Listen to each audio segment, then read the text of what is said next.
Last night, On Your Side's Ken Merrill told us about a parent's concern. Her child was injured during a high school football game, and that's when she discovered that it is recommended but not required for schools to have ambulances at those games.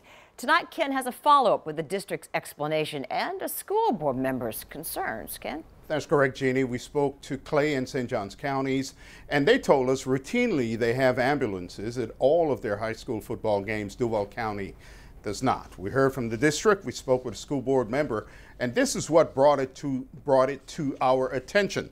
18-year-old Joey Stewart broke his ankle during the game between Sandalwood and Atlantic Coast High. Heidi Stewart says it took 17 minutes for a JFRD rescue to arrive. That's because there were no ambulances at the game. Why not? Well, we've learned they are recommended, but they are not required.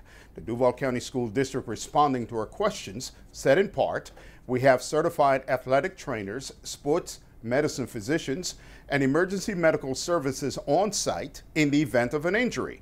This team of medical officials respond to assess the injury and begin the care process.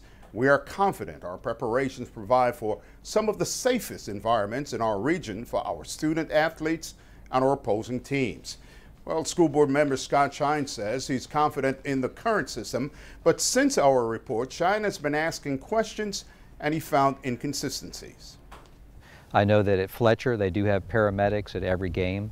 I think that's one thing we need to look at, and we should be consistent from one school to the other. Well, I think we need to look at our policy and say specifically what we want each school to have at a minimum. And today we may be there, but I believe we need to review what we're doing to be sure that we're doing the best that we can by our children.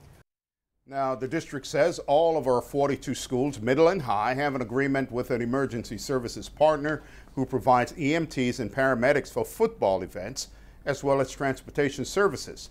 Shine says it appears that each school makes the decision when to have emergency vehicles on location.